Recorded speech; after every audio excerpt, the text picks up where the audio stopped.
Hello guys and welcome back to my channel. So let's start the explanation. तो यहाँ पर इनका tease वीज हो गया ख़त्म। तो इन्होंने आइडिया दिया था कि अब एक ही इंसान है वो हेल्प कर सकता है, जो कि थे हमारी यूची आयो के फादर। तो वो तुरंत पहुँच जाता है यूची आयो के पापा के पास और उनसे बोलता है कि प्लीज़ यूची को आयो को बोलो ना वो मेरी असिस्टेंट बन जाए। तो वो बोलते हैं कि तुम भी जानते हो उसके दिमाग को, हम उसे चेंज नहीं कर सकते। लेकिन वो बातों बातों में उसे आइडिया दे ही देते हैं और वो बोलते हैं कि अगर तुम अपने रोल को अच्छी तरह से प्ले नहीं करोगे, मतलब जो भी तुम्हें यूजी ने पढ़ाया उससे रिलेटेड अच्छी तरह से प्ले नहीं करोगे, तो शायद अ, सबसे ज़्यादा दुख यूजी को ही याओ को ही होगा। तो तुम देख लो। तो वो झट से समझ जाता है उसका उनके आइडिया को।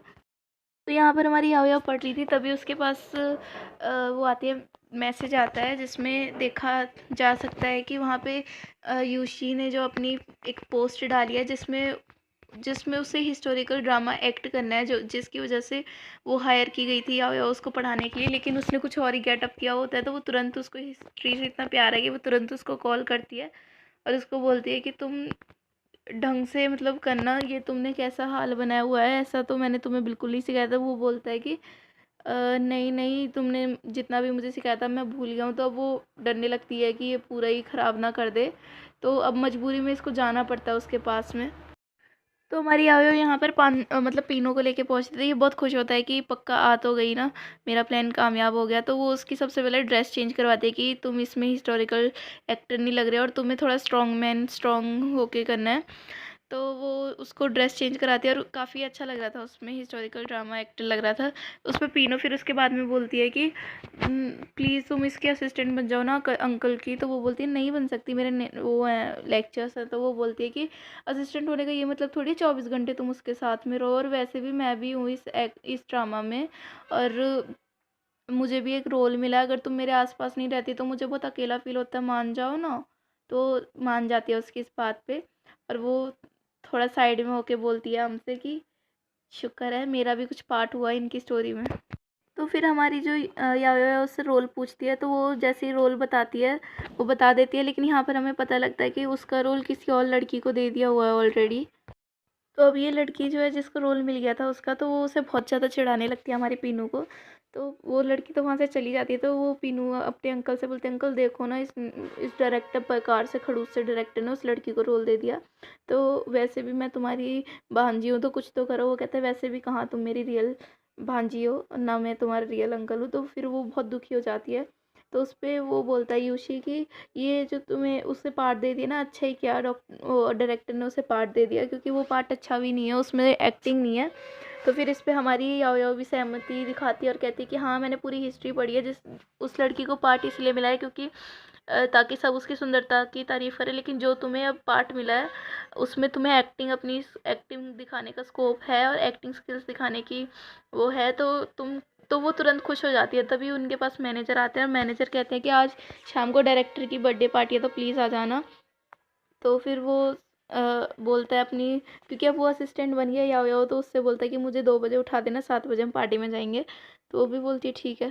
तो यहाँ पर ये उठता है तो ये टाइम देखता है तो उधर 5 बजे हुए थे। तो वो एकदम से उसको कॉल करता है कि क्या हो गया, ये तुमने मुझे उठाया क्यों नहीं। और वहाँ से वो बेचारी सैड सी आवाज़ में बोलते कि सॉरी मिस्टर यू, वो मैं थोड़ी सी बीमार हूँ इसीलिए। सो नेक्स्ट सीन में यूशी को हम यायो के घर पे भी देखते हैं। तो वो बोलता है कि क्या हुआ तुम्हें। वो कहती है मेरी थोड़ी तबीयत ख़राब है। तो वो उसको सूप बना के देता है और बोलता है कि तुम इसे सूप को फिनिश कर लो। तो वो कहती है आप डायरेक्टर के पास जाओ, वरना वो आपको फिर अगर क्या पता किसी रोल से निकाल दे। तो वो कहता है नहीं, मैं तुम्हें ऐसी हालत में छोड़ कर बिल्कुल नहीं जाऊँगा। तो वो कहती है ठीक है, अगर आप डायरेक्टर की बर्थडे पार्टी में नहीं जाओगे तो मैं भी ये सूप नहीं पीऊँगी। तो वो बोलता है कि ठीक है, तुम जल्दी से इस सूप को फिनिश करो, तुम्हारे इस सूप को फिनिश करते ही मैं चले जाऊँगा। तो वो जल्दी से सूप फिनिश कर देती है। और वहाँ से बोलता है कि मैं अभी उसकी शक्ल दिखा के आता हूँ अपनी। और वहाँ पहुँचने के बाद मैनेजर से बोलता है कि क्या करना है, कैसे करने हैं। और वो ये सब क्वेश्चन पूछ ही रहता है। तो मैनेजर बोलता है थम जा थोड़ा, क्या बात है तेरे को। तो यहाँ पर ये तो बोर हो रहा था, क्योंकि जो डायरेक्टर था वो सेलिब्रेट करने को तैयार ही नहीं था। वो तो बस अपनी स्पीच से बोर कर रहा था सबको। और वो केक लेके भी खड़ा हो जाता है कि अब काटेगा, मैं सामने रख दूंगा केक। लेकिन वो तो फिर अपनी स्पीच देने लगता है। तो फिर डायरेक्ट वो जाने लगता है वहाँ से यूशी। तो डायरेक्टर उसका हाथ पकड़ के बोलता है तुम्हें बहुत जल्दी हो रही है। तो वो बोलता है कि वो उसका मैनेजर संभालते हुए कहता है कि नहीं नहीं, वो तो इसको बहुत इंपॉर्टेंट काम था इसीलिए। तो डायरेक्टर बोलता है कि ठीक है, तुम 2-4 वो लगा लो, पैक्ट, तो तुम जा सकते हो। तो हमारा मैनेजर और उस वो पौन दो दो मना करती है उसको पीने से, लेकिन वो पी लेता है वहाँ जाने के चक्कर में और उसको चढ़ जाती है। बिन भाई साहब का अपने ऊपर ही कोई कंट्रोल नहीं रहता, तो एक वेट्रेस जा रही थी वहाँ से, तो उससे बोलते कि ओए सुन, अब तेरी बारी है, तू पिएगी। तो अब वो याओ याओ का नाम ले रहे होते हैं, तो फिर वो याओ याओ को कौन कर देती है पीनू। तो उसको पेन था लेकिन तब भी वो आ जाती है वहाँ पर। तो उस पे वो बोलती है कि अ, उसको वह कचड़ा के डब्बे में पड़ा होता है हमारा युक्षी। तो फिर वो बोलता है कि मुझे याओ याओ के पास जाना है। तो वो बोलती है हमारी पीनू कि तुम क्या करोगे याओ याओ के पास जाकर। तो वो बोलता है कि मैं उसे प्रपोज करूँगा। फिर वो बोलती है, उसको बोलते हैं कि आप हाँ कह दो प्लीज़ याओ याओ। वो क्योंकि है ना, उसने बोला था कि अगर वो हाँ नहीं कहेगी तो मैं नहीं जाऊँगा घर को, तो उसको हाँ बोलना पड़ता है। और हाँ बोलते ही वो उसको गले लगा लेता है। और फिर उसी टाइम पे उनके कलीग्स भी बाहर आ जाते हैं। वो कहते हैं ये तो युक्षी है ना।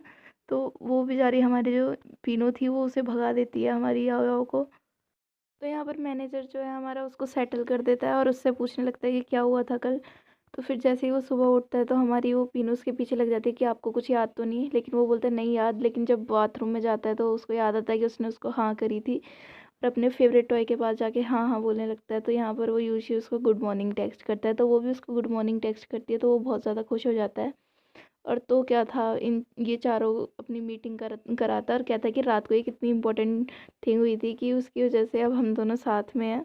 तो वो पीनू की तरफ देखने लगती है और वहाँ से चली जाती है। तो उसके पीछे यूशी भी जाता है। तो यहाँ पर वो चाओ से पूछती है कि अब इन दोनों ये इसको इतनी सारी बातें हुई लेकिन इसको यही याद था बस।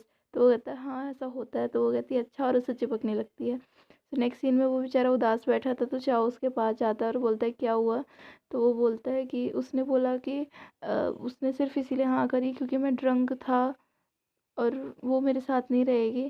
तो चाहो बोलता है कि तुझे थोड़ा पेशेंस के साथ काम लेना चाहिए क्योंकि जो तुम वो है याओ बहुत डिफरेंट है सबसे। एंड कहीं ना कहीं चाओ बिल्कुल ठीक बोल रहा था। तो यहाँ पर जो हमारी याओ है उसको टेक्स्ट करती है युक्षी को कि अगर तुम ड्रंक नहीं होते और तुमने मुझे बोला होता ये सब तो मैं तुम्हें एक्सेप्ट कर लेती, लेकिन तुम ड्रंक थे तो मैं कैसे क्लियर करूँ। लेकिन वो उसे भेजती नहीं, डिलीट कर देती है और उसके बदले लिखती है गुड बाय और अपने मोमेंट्स याद करने लगती है। और इसी के साथ ये एपिसोड यहीं पर ख़त्म हो जाता है। तो देखना ये है कि आगे ये ड्रामा कहाँ पर मोड़ लेगा। So thanks for watching, stay safe.